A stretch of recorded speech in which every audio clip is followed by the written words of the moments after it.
Pui atu ai pe I he ngahi tala mua ki whakatapu. Whakatulo atu pe moe lupe uto whai malai kula. Whataangi pe mua e pāengani. Ke toi fofola atu ai pe whala, ka e whahoka atu hawhetapa. Ia ngahi rea anga maheni pe moe loto whakapapa moni, ki he tonga kotoa pe. Malohu mo leirei ki he ahoni ka inga whanongo. Tari fia kotoa ki mo tau ki he tau se nolo. O kua tuai a ngahi tala noa ki hangahi kawenga ke he pe. Kai tau te fito ki he tala o tonga. Ahoni ifo ki ko e aho wanoa eni o e peleri wa fe ua tolu. Pea ko tau prokalama ki he ahoni. Te watu e pe mi he trip ta. Pe ko ngahi series ko eni o e ngahi afo ko ula. Aia ko e series ko ni o ko watu ai ngahi mai moa. Pea mo ngahi hiwa kakala ke mo mea ki hono ngahi uhinga. Pea he taimi ta tau pe e tai atu e ngahi hiwa ko ia ke mo mea ki ai. Ko e mai moa te tau talanoa ki ai I he ahoni. O iloa ia ko e whana. Ko mai moa ko ni ko e tui e toko lahi ko e whau ia a tungi mai re fihi. Ka te tau toki lawe ki he kakano e mai moa ko e ni I he konga ue polo kalama ko e ni. Uko loto ke uki I wholahi atu ai pio ka lafi. Pea mo ngahi statistika ko e ni. Whilawe pea mo tungi kai pehe ki a Queen Charlotte. He kumau inga pito ke tau mahino I a ngahi pio ka lafi ko ni mo ngahi fika ko e ni. Ki mua ke tau toki tala noa ki he taanga maari e ko e ni.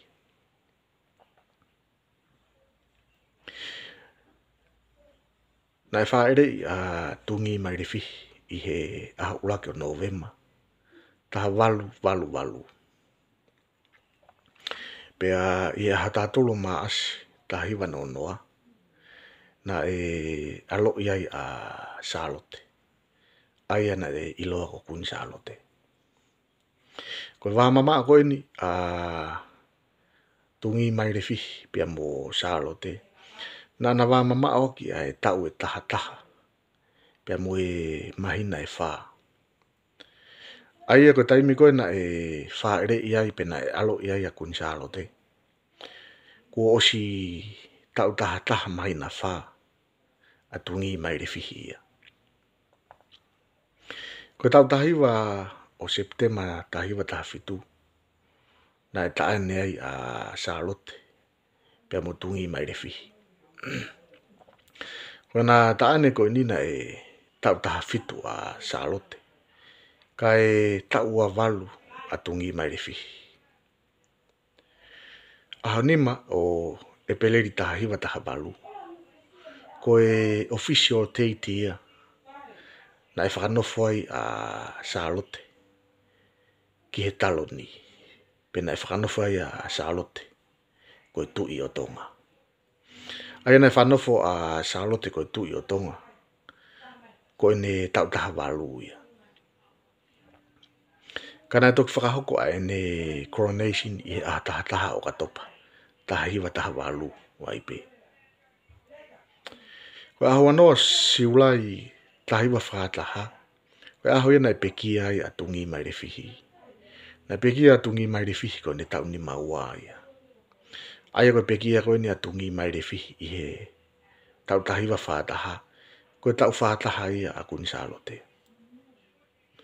Ko e aho taha no Tisema tahiwa no nima. Ko aho ia na e pekia ai a Queen Charlotte. Ko pekia ko ni a Queen Charlotte ko e kakato e tau e ono nima. Pe ko e ne tau ono nima ia. Aia ko e tui fuoloa taha eni. I he historia tonga. Na e whafuofua ko e tau e whaafitu mo mahina e walu. Na e pure ai a Queen Charlotte. I he pure anga tonga.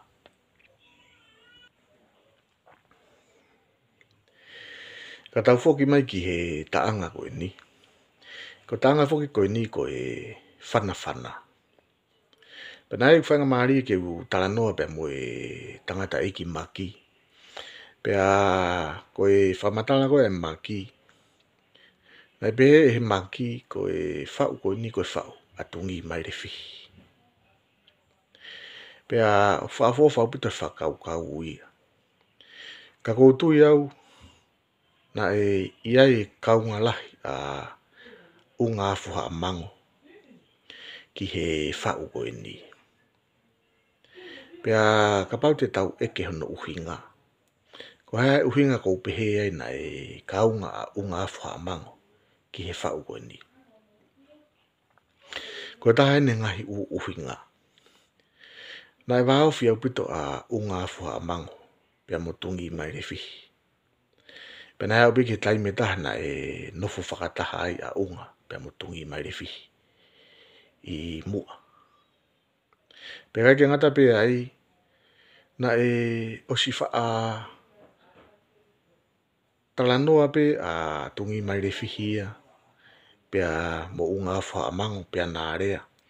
Ke whau e unga hangahi hiwa. Ko tango ia pe ko e ewa ia atungi ki a salote. Pea oguea e ngahi hiwa. Mo ngahi mai mua maari na o si whau ia e unga afuha mango. Ko e tango ia pe ko e ewa atungi ki a salote. O kaua e hiwa koe ni ko e tu whakaunga. Kaua i pe mo e hiwa maari koe ni ko e matala mai. Ko e ngai hiwa koe ni ko e whau kotoa ia e unga afuha mango. Ko e whakakato pe ai loto atungi mai re fihi. Ki whau ngai hiwa ke whakahoko aki ene ewa pe koe ni tango. Ki a salote. Ko ngai whau koe a unga afuha mango. Ko e ngai whau maari a pito pe akune ngau e pe ngahi rea whaingofua pe. Ko whanki rea maa pe. Ka koe whanki rea koe ni neonga ne maa ngone whaingofua. Ka aku loloto au pito ai uhinga. Pea koe hui ko ngahi uhinga ko ia. O koutu ia uia. He na aku osi whakatau hoa e whau koe ni e whana. Pea mo ngahi whau a unga afuha mango ki mua. Pea koe anga koe kusio tau ataina mo i ko analaiso. Ko e whau koe ni e whana. O koutu ko e kongalahi ai. Ko e whakahoko ia e unga afuha mango. Pea neongo ko e whakaukau bia aku. Ka aku tau ataina taha kotoa peki o mai ne whakakaukau. Whikawaki. Pea mo e whau maari e koe ni.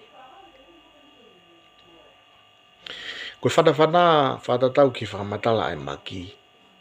Ko e whau ia tungi mai re fihi. Pea ko e uhinga te whito ai whau koe ni. Pea ko e whakakaukau ai taanga koe ni. Ko e whakahaa ia e tungi mai re fihi ai ene whiutari. Ki a Queen Charlotte. Ene whiutari ki fuulahi a Charlotte. Kai whakahoko a ena taane. Pea ko ngahi uhinga ia koe ni o si nofo bia i loto i he whau koe ni. Ka kou loto ke tau whanonga whakataha beba mo i whau koe ni. Tau kamata pe i he kupulaki pa tau whanonga tuai pe ki he ngataanga i whau koe ni.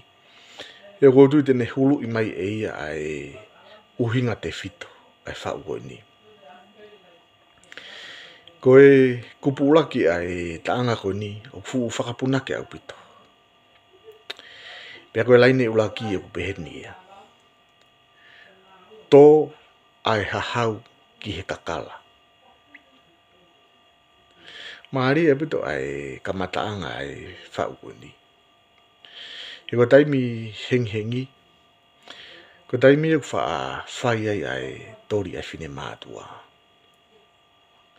Ko taimi pe ia tō ai hahau ki he kakala. Pea neango ku iai pepe mo e hahau i he taimi e whiawhi.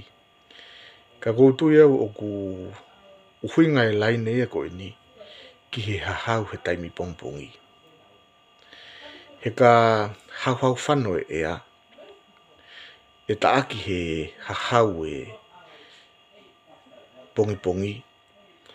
Ai mausa pia moe namu ala ai kakala. Ko lai ne ua o e kupulaki o pehenia. Lau ma ui ui si he ilala. Ko tōko ai hahau he taimi hengi hengi. I kai ngata pene o mai e namu kakala. Pia moe namu lelei.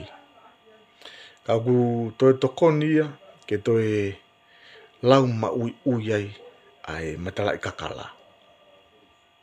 Ko taimi o ku ha ma folo fola mai ai matala i kakala. Ko lai ne tolu o kupulaki u peheni le vai. Hopo ai la a whakamāwhana. Ko taimi ni ku whaka awe ke hopo la a i taimi pongpongi. Pea o toi mahulu atu ai whaka ofofa ai matala i kakala. O ka matarewa ke whetapaki ai hahau he matala i kakala. Whakamāwhana he ku tokoni mawhana e la a. Ki hono toi te kei e matala i kakala ki hato unga. O toi mahulu e ne whaka ofofa. Pea koe lai ne whaka osi o e kupulaki. Tawhi whau ni teni hokulo i mata. Koe whau koe ke ulolahi la a. Pea more rewa e hahau. Kai tawhi hifo e wai hange ha whau ni teni. Me he matala i kakala.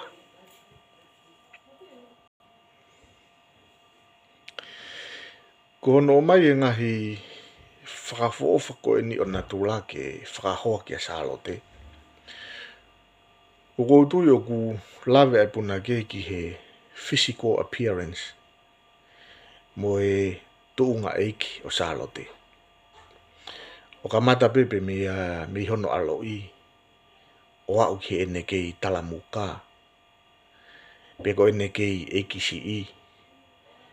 Pea whakamahino he puna ke i he kupulaki o salote ko eiki lahi. He ko hei lala aku ne symbolize e ia. Ai eiki maalunga taha he whanua. Ko salote ia. Ko e laa hopo ia o tonga. Ko kupua rewa aku ne taki e tau whakau ki he erito e whau.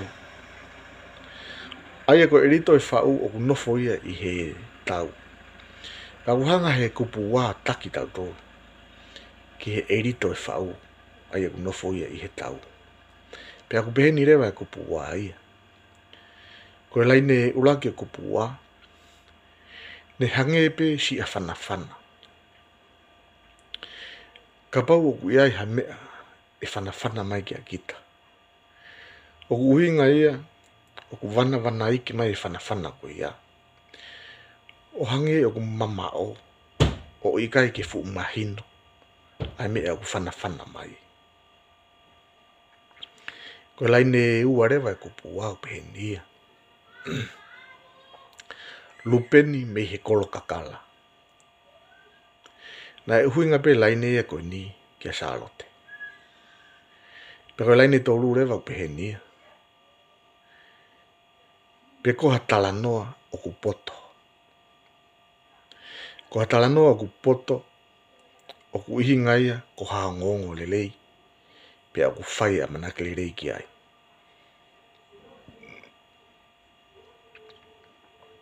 Ko lai ne whaa o i kupua o pehenia. E neongo mai ki hoku loto.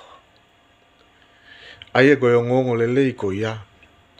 O ku nofo ia i he loto. Ko lai ne nima o i kupua o pehenia. Ka kua langa i au e he ofa. Pea tupu ai e te ofa. Pea koe lai ne whakaosi o i kupua o pehenia. O wainga pe ai mea kotoa.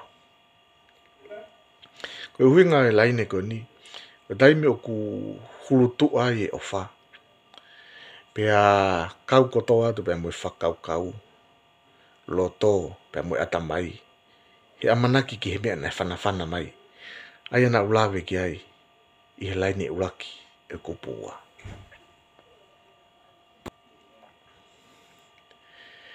Pea koe tau ai taanga maari ko ni. O maari au pito. He kunofo e kakano e. Pea koe uhinga e whau koe ni. I he tau. Pea wanga behenia. Mohe mohe tahi. Inu inu mabahi.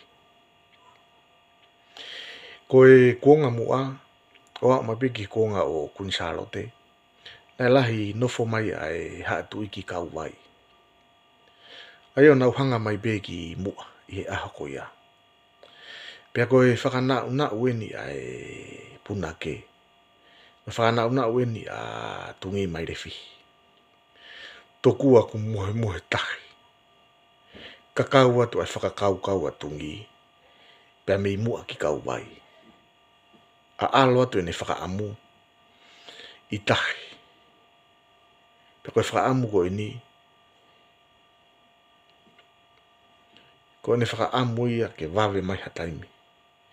Ke whimu whakahoko ai na taane. Pea mo salote. Koe inu inu mamahi. Ka ia ia whakaamu e whanonga tu i tahi. Koe mamahi lahi. E whitau laki. Pea mo whakaamu ko ia. Ai aku hulu i mai e he. Laine e ulaki e tau. Mohe mohe tahi. Inu inu mamahi. Whanonga tu i tahi whakau kau mo whakaamu. Kai puke he loto e mamahi. Pea mo i whiutari ko ia. Ke whimu whakahoko. Ai taane. Atungi pea mo maire whihi. Koe laine ua e tau pehenia. Mahi noai ko whiu au he tari. Koe erito ia e whau koe ni. Laine koe ni. Koe uho ia e whau. Utalamai he laine koe ni. Ai whiutari atungi maire whihi. E whimu whakahoko. Ai na taane mo salote. Ko laine tolu ai tau pehenia. Lupeni ke ianga vai vai. Uhinga pehenia ke salote. Kei eiki si ia salote. Pero laine whakao se tau. Kako ena. Ko whiu. Kako ena. Ko fuutuai. Hange ni hahanu atungi marifi. O fuutuai. He kono moni. Na e tari atungi ia he taula. Pea toki whakahoko. Ai na taane. Pea mo salote. I he tau tahi wa tahafitu. Koe ki pui pui tua no ia. Ai taanga maari e koe ni e whana whana. Ai e koe whau ia. Atungi marifi. Ka te uta ia tu e taanga koe ni ke mo mea ki ai. Pea e hiwa ia tu ia. E kalapu whio whaaki. Pea mi Australia.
Yo. Mohe mohe tai inu inu mama hi mahi ono ai kofi wa wia he tai lupeni ke yana mai mai koko e na kofu oto ai mohe mohe tai inu inu mama hi mahi ono ai kofi wa wia he tai lupeni ke yana mai mai koko e na kofu oto ai.